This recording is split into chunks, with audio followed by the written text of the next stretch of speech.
Mabuhay na buhay mga kaigan. Panibagong araw, panibagong vlog to mga kaigan. Nandito tayo sa ating pinapagawang bahay. So yun, update po natin kayo. So yun, po. So yun, kung napapansin nyo, wala pong gumagawa. Pina-stop ko muna po. Dahil kailangan na talaga yung kuryente. Para sa mga hamba. Yan. Tsaka sa trusses, kailangan ng welding. Yung ginagamitan po namin dito is kay More. Kumuha lang po kami. Ngayon, yung welding, medyo malakas yung welding, di na po pwede. Kaya kailangan yung sa pel ko na mismo yung gano ng kuryente natin dito. Kasi in-applyan ko na ngayon. Sabi nila sa akin 2 weeks. CI ulit. Last na lang ng CI yun. Tapos lalagay na. Pero okay na po, nakompleto namin yung requirements, yung mga hinihingi na lahat nilang requirements. Yun, hintayin na lang natin yung CI para magkakuryente tayo dito. Kaya pinatawag ko si Apumbert, yung mag-ano ng kuryente natin dito. Papaayos ko ulit, papalagay ko na yung mga saksakan. Mamaya papakita ko gagawin niya. Wala pa po siya. So yun, ito yung nagawa nung nakaraan. Yan, nabuhusan na lahat yan. Lahat ng biga. So yun, kaya yung gagawin, magdilinis muna kami lahat ng kahoy dito. Yung nakikita yung kahoy, mga ganyan, tatanggalin na po namin, dadalhin na po namin sa Bakantilote, itong kay Tito Didong. Kasi baka yung iba pwede magpagawang bahay, pwede pa nila magamit. So yun, ako hindi na kasi gagamit dito. Halos last na lang yung forma na yan. Last na lang yung forma na yan.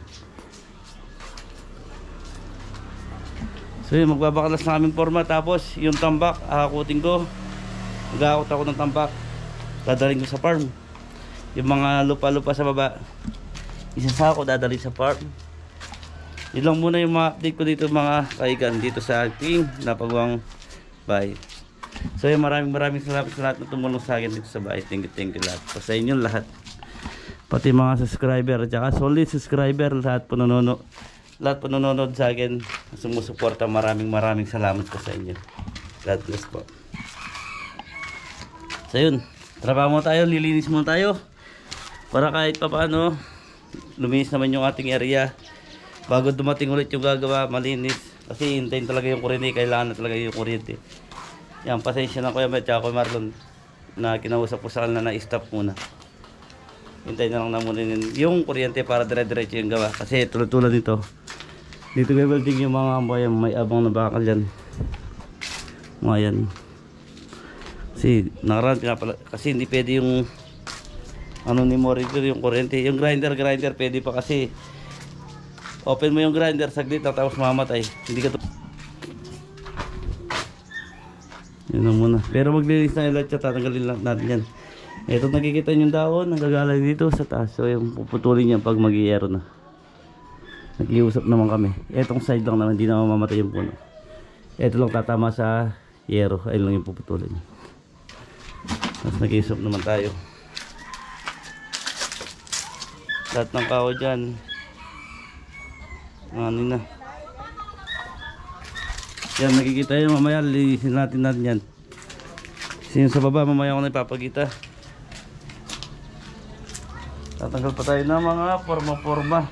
Yung mga forma pa, daming forma yan. Pero yung mga forma yan tatabi natin. Tapos tatapan natin ng torda para hindi mabasa. Halimbawa gustong meron magana gumamit, magagamit niya, mapapaganabakan niya. Yan, sa dami niya, no? Kita na. Yan, na kailangan na rin ng to. Ito mga tool, ito mga kahoy. Lalabas na to. Lalabas na lahat yan. Papa-out natin yung lahat yan. Out natin yung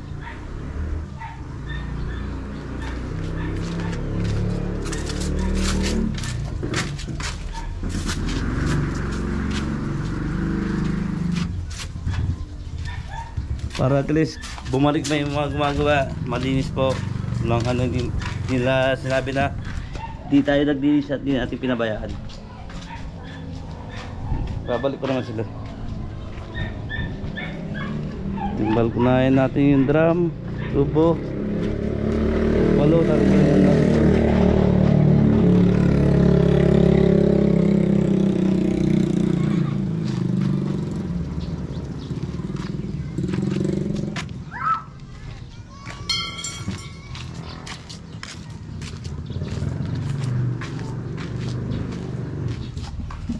Kasi mga kaigan, pag nayero to, kahit hindi matapos, skyblocks lang yan mga kaigan. Titira ako dito. Titirahin ko to kahit di. Tapos ito sa sarado ko muna to, mga cover ko muna dapat cover. Lalo na yung sa ilalim, pwede nang tirahin yung sa ilalim. Kasi nakapagtayo naman tayo ng CR. Tapos ano, kumbaga yung tubig natin, igib na lang. Ganun. Ito mo lagi.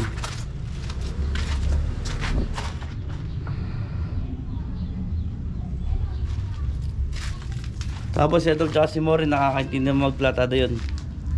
Yun, baba, meron na ano, sila magpaplatada hanggang sa matapos. Hindi naman ako nagmamadali. Marami pa. Sobra. Itong mga kahoy na to, kailangan na rin tanggalin para lumuwag.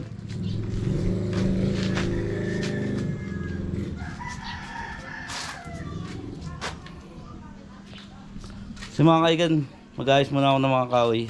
Yan, iuulog na lang natin siguro sa baba dito. Kung diretso dito. Tapos hilahin na lang natin sa baba. Kung dito naman natin papalabas. Kasi bintana rin to eh. Iagos na lang natin dito. Para mabuhat nila Adam. So thank you, maraming salamat.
So ngayon itong summer, so yung mga kaigan, nawala na yung mga kahoy dito.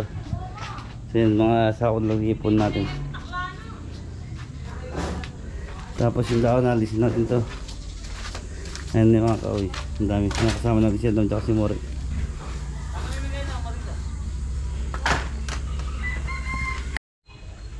So yung mga kaigan, umpisa natin sa paglilinis sa taas.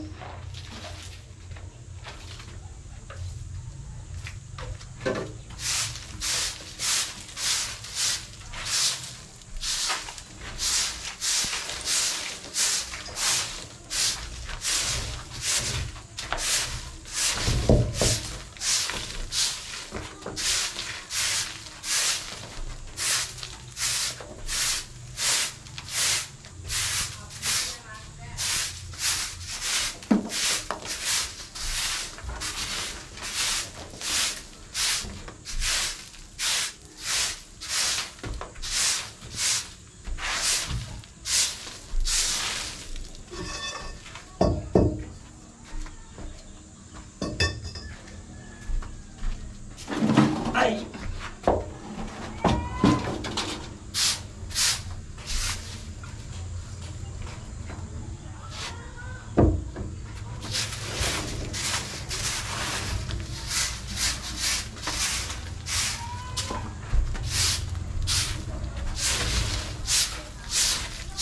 Sobrang init mga kaigan, summer na. Sobrang init dito sa Pilipinas.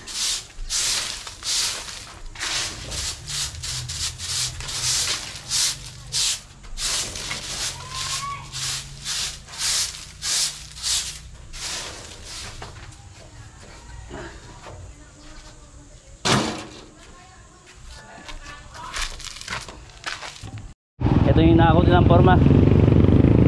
Yung kakain tayo muna sa farm. Doon muna tayo kakain. Habang naglilis tayo, sila daw nag-aakot ng forma. Kaya tabi na. Tapos si Mori, ayun gamit natin yung kulong-kulong natin.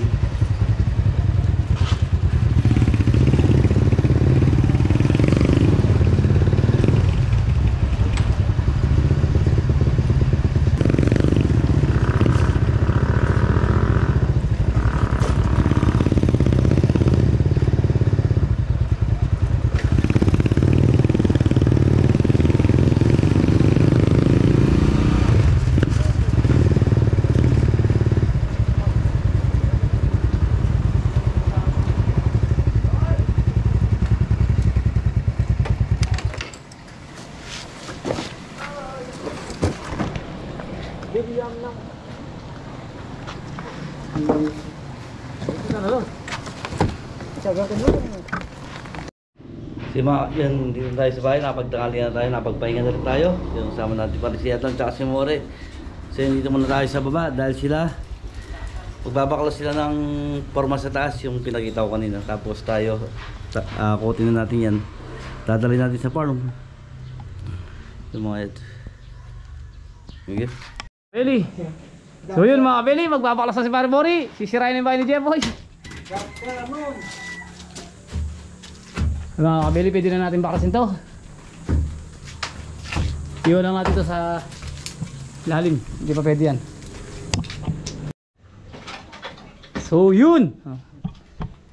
Mainit mga kabeli. Si Pare Mori nasa ito na naman.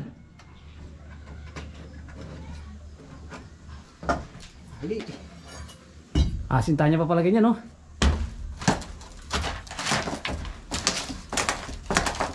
Magyabag-yarap po na, sayang lang.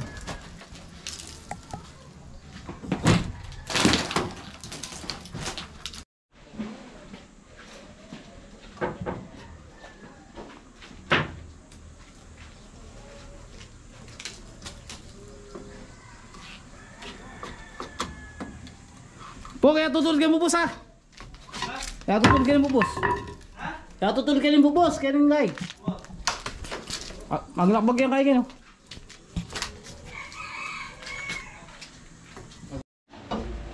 Ayos! Yun!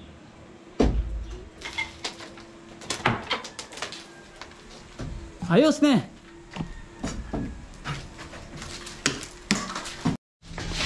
Yun mga beli, ilinisin natin para luminis yung, para maganda tignan. Sige tayo pare.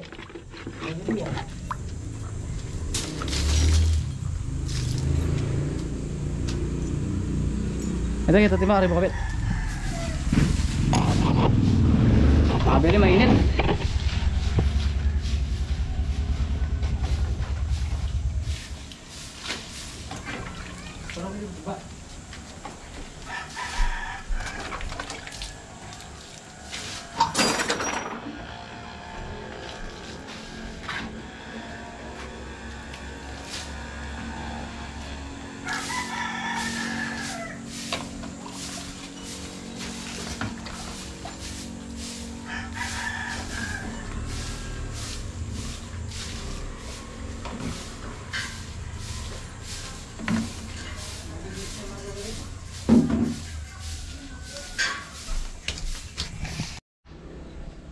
Mga kabili, malinis na.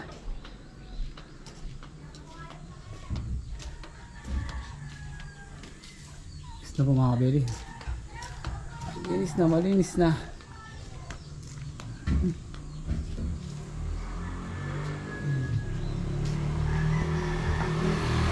Sa baba naman. Doon naman kami sa baba maglilinis. Doon naman sa baba. Oh, kalat. Better. So mga kaigan, sobrang init. Nakakot natin yung mga tambak doon sa taas. So silipan naman natin yung sa taas. Kasi nag-continue maglinis doon si Adon at si More. Dahil ako nag-akot pa ako ng tambak doon sa farm. So yan, sobrang linis na mga kaigan. Yan, sabi ko. At least may stop na malinis. Ayan no. Tinilis natin kanina.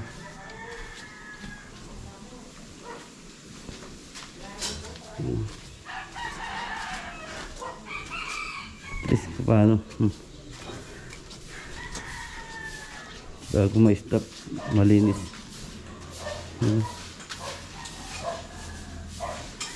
Eto naman kasi hindi pa pwede pong tanggalin.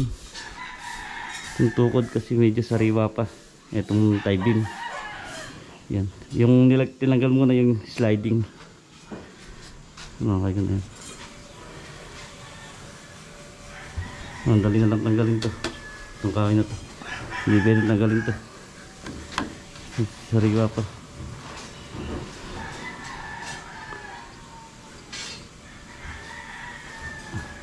Tapos malinis na rin. Sabi, napakainis makakaingat. Sobra kaingal. Ito, malinis na rin dito sa balkon na eh.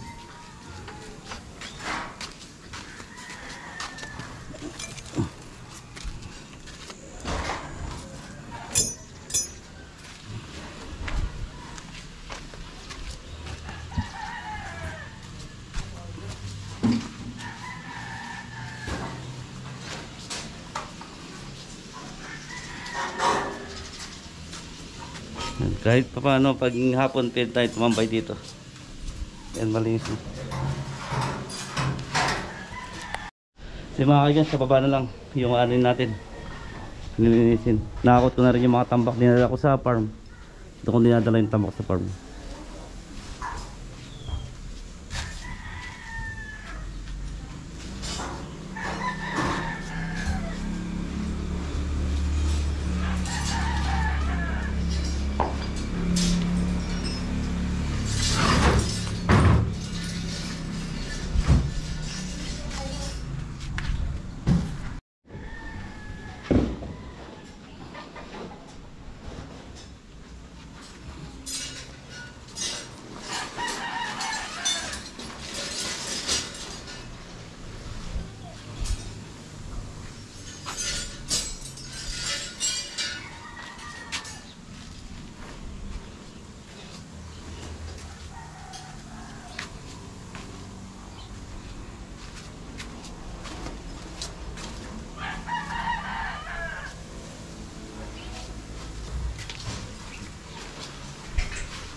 Yung mga kaigan, malinis na dito natin sa baba. Ayun na yung binuhusan namin ng tubig. Tapos sinayos natin yung mga hamba natin. Yung mga hamba natin nilalagay, hindi pa nailagay. Hindi natin tayong pintuan. Yung sementong tira, tinakpan namin. Meron na tayong bawal. Ganyan po kalbog yung sa ilalim niya. Ayun po yung sa taas.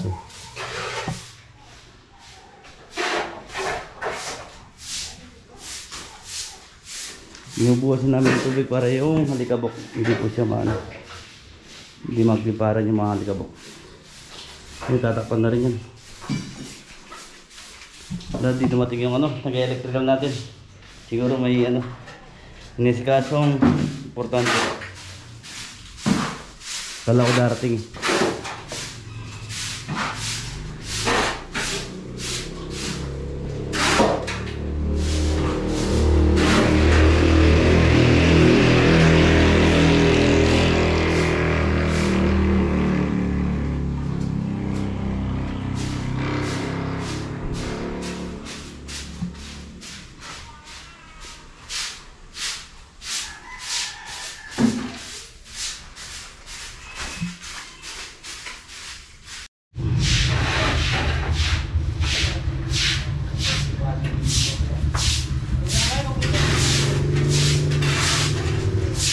Yung garahe natin.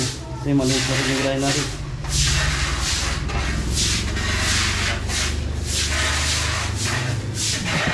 Di ba kaigan? Nakapagano na rin tayo. Nakapaglinis na rin tayo. Tapos nakapag na natin mga tambak dito na nakaharang dito. Dinala natin sa farm. So maraming salamat. Hanggang dito lang yung vlog ni Kabet Jepoy. So thank you. Tapos yung mag-apon namin. Kasi nakapaglinis na rin kami dito. Hintayin na lang natin yung kuryente para makapagbalik yung mga magawa. Yun, thank you, maraming salamat. Hanggang dito na lang yung vlog ni Kabeli J po. Ingat po ang lahat. God bless po.